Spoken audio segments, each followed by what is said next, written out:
여러분, 안녕하세요. 오늘 하루 어떻게 보내셨나요? 신나게 뛰어놀았나요? 오늘도 재밌는 성경 동화 들으며 꿈속 여행 떠나볼까요? 그럼 이야기 속으로 숑숑숑. 사무엘을 부르시는 하나님. 이스라엘 백성들은 가나안 땅에서 살게 되었지만 점점 하나님에게서 멀어졌어요. 그들은 더 이상 하나님의 말씀을 들으려 하지 않았죠. 죄는 날마다 더해갔어요. 그때 이스라엘에는 왕이 없었기 때문에 저마다 하고 싶은 대로 하며 살았답니다. 하나님은 이스라엘 백성들에게 하나님의 말씀을 잘 전해줄 사람을 세우기로 하셨어요. 어느 마을에 엘가나라는 사람이 살고 있었어요. 아내의 이름은 한나였어요. 엘가나는 한나를 무척 사랑했지만 한나는 행복하지 않았어요. 한나에게 아이가 없었기 때문이죠. 한나는 매일매일 성전에 나가 하나님께 울면서 기도했어요. 하나님, 아이를 낳고 싶어요. 제발 아이를 갖게 해주세요. 만약 아들을 주신다면 그 아들을 하느님의 일꾼으로 삼겠어요. 한나는 하느님께 간절한 마음으로 눈물의 기도를 드렸답니다. 성전에 있던 제사장 엘리가 그런 한나를 보았어요. 엘리는 중얼중얼 기도하는 한나를 보고 술에 취했다고 생각했죠. 술에 취해 성전에 오다니 당장 술부터 끊으시오. 한나는 눈물을 훔치며 말했어요. 엘리 제사장님, 저는 술에 취한 것이 아니에요. 슬픈 일이 있어서 하나님께 기도드리고 있답니다. 제사장 엘리는 미안한 마음으로 대답했어요. 마음 편안하게 돌아가시오. 하느님께서 당신의 기도를 들어주실 것입니다. 하느님은 한나의 정성 어린 기도를 들으셨어요. 얼마 후 한나가 아들을 낳게 된 것이에요. 한나와 엘가나는 뛸 듯이 기뻤어요. 한나는 아들의 이름을 사무엘이라고 지었죠. 그리고 하나님께 약속한 대로 사무엘을 하나님의 일꾼으로 삼기로 결심했어요. 사무엘은 무럭무럭 자랐죠. 사무엘이 젖을 때자 한나는 하느님께 드린 약속을 지키기로 했어요. 아들을 주시면 하느님의 일꾼으로 삼겠다는 약속 말이죠. 한나는 어린 사무엘을 엘리 제사장에게 보냈어요. 사무엘은 부모와 떨어져 지내면서 제사장이 되기 위한 준비를 했죠. 그곳에서 어린 사무엘은 날마다 성경을 읽고 밤마다 기도를 했어요. 하나님은 그런 사무엘을 보시고 무척 기뻐하셨죠. 어느 날 밤이었어요. 엘리 제사장은 자기 방에서 쿨쿨 잠을 자고 있었어요. 사무엘도 제사를 드리는 성막 안에서 자고 있었죠. 그때 하느님이 사무엘을 부르셨어요. 사무엘아. 사무엘이 벌떡 일어나 대답했어요. 네, 제가 여기에 있어요. 사무엘은 엘리 제사장이 부른 것으로 생각하고 방으로 달려갔죠. 엘리 제사장님, 저를 부르셨나요? 엘리 제사장이 잠에서 깨어나 대답했죠. 아니, 난 부르지 않았단다. 꿈을 꾸었구나. 얼른 가서 자도록 하여라. 사무엘은 다시 자리로 돌아와 누웠어요. 하느님은 또다시 사무엘을 부르셨죠. 사무엘아. 사무엘은 엘리 제사장에게 다시 가서 말했어요. 엘리 제사장님, 저를 부르셨나요? 엘리 제사장이 잠에서 깨어나 대답했죠. 아니, 난 부르지 않았단다. 또 꿈을 꾸었구나. 얼른 가서 자려무나. 사무엘은 고개를 갸우뚱하며 돌아왔어요. 하느님이 세 번째로 사무엘을 부르셨죠. 사무엘아. 사무엘이 일어나 엘리 제사장에게 가서 말했죠. 엘리 제사장님, 이번엔 제가 확실히 들었어요. 저를 부르셨죠? 그제야 엘리 제사장은 하느님이 사무엘을 부르셨다는 것을 깨달았어요. 사무엘아, 하느님이 널 부르셨구나. 다음에 또 부르시면 이렇게 대답하여라. 어떻게 해요? 하느님, 말씀하세요.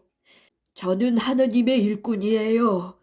제가 듣겠습니다. 이렇게 말이야. 알겠니? 네, 알겠어요. 사무엘은 돌아와 잠자리에 누웠어요. 그때였어요. 하느님이 더욱 큰 소리로 사무엘을 부르셨죠. 사무엘아! 사무엘은 얼른 일어나 무릎을 꿇고 땅에 엎드렸어요.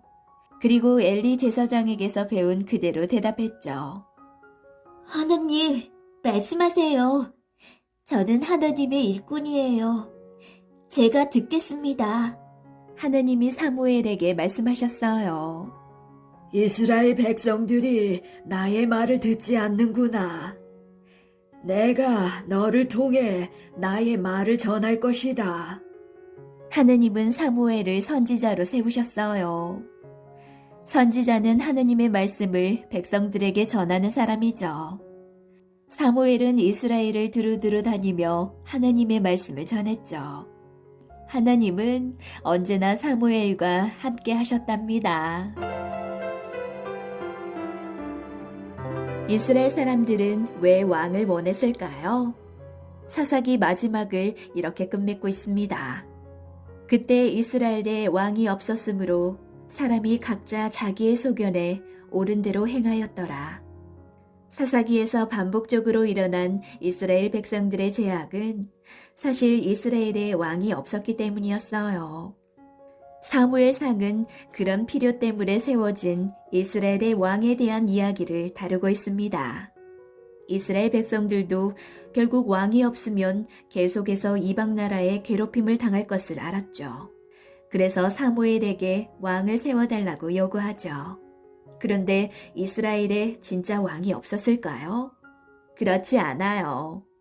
이스라엘의 진정한 왕은 바로 하나님이었죠. 하나님은 이스라엘뿐만 아니라 온 세상을 다스리는 왕이시죠. 그러므로 이스라엘에는 이미 진정한 왕이 있었습니다. 하나님은 이스라엘 백성들이 다른 모든 나라의 왕들과는 비교할 수 없는 온 세상의 주인이신 하나님을 왕으로 믿길 원하셨죠. 그런데 이스라엘 사람들은 그런 하나님을 믿을 수 없었어요. 눈에 보이지 않으니까요. 당장 보이지 않는 하나님보다 눈에 보이는 인간 왕을 원했던 것이죠. 하나님이 진정한 왕이라는 사실을 인정하지 않았죠. 하나님은 그 사실이 너무 슬프셨어요. 아브라함과 약속하신 하느님, 야곱과 약속하신 하느님, 이집트에서 구해내신 하느님, 약속의 땅으로 인도하신 하느님, 진정한 왕이신 하느님을 이스라엘 백성들은 왕으로 인정하지 않았던 것이죠. 하느님은 하느님을 대신하여 이스라엘을 다스릴 왕을 세우기로 하셨어요. 하나님의 마음을 합한 다윗을 통해 이스라엘 백성들이 하느님께로 돌아오기를 바라셨답니다. 사무엘의 이야기가 기록된 사무엘서는 사무엘상과 사무엘하로 나뉘어 있어요. 사무엘상은 이스라엘의 마지막 사사인 사무엘을 통해 하느님이 택하신 다윗 왕을 세우는 이야기를 그리고 있고, 사무엘하는 다윗 왕이 하느님의 언약을 믿고 이스라엘을 통치하는 이야기를 그리고 있죠. 따라서 사무엘상은 사사들이 다스리던 사사시대에서 왕이 다스리던 왕정시대로 넘어가는 중요한 역사예요. 에브라임 땅 라마에 살던 엘가나에게는 한나와 브닌나라는 두 명의 아내가 있었어요. 브닌나는 엘가의 자녀를 낳았지만 한나는 그러지 못했죠. 한나는 너무 괴로워 하나님 앞에서 통곡하며 기도했죠. 그리고 만일 아이를 낳게 되면 나시린으로 바치겠다고 말이죠. 하나님은 한나의 기도를 들으시고 아들을 주셨죠. 한나는 너무 기뻐 그 이름을 사무엘이라고 지었죠. 사무엘은 하나님이 주신 아들이라는 뜻이에요. 이후 한나는 기도한 대로 어린 사무엘을 제사장 엘리에게 보냈어요. 사무엘은 엘리 제사장 밑에서 성막을 봉사하는 자로 자랐습니다. 그러던 중 사무엘은 하나님의 음성을 듣고 하나님의 선지자로 인정받았고 이스라엘의 사사가 되어 여러 지방을 돌아다니며 이스라엘을 다스렸습니다. 그는 사람들에게 율법을 가르쳤으며 미스바에 모여 하느님께 회개하는 기도를 드리기도 했죠. 사무엘은 이스라엘 백성들이 왕을 원하자 하느님의 명령을 받아 이스라엘의 왕을 세웠어요. 이렇듯 사무엘은 하느님의 은혜로 태어나 평생토록 하느님의 뜻에 순종하며 살았죠. 그는 이스라엘의 마지막 사사로서 사사시대와 왕정시대를 이어주는 매우 중요한 인물이었답니다.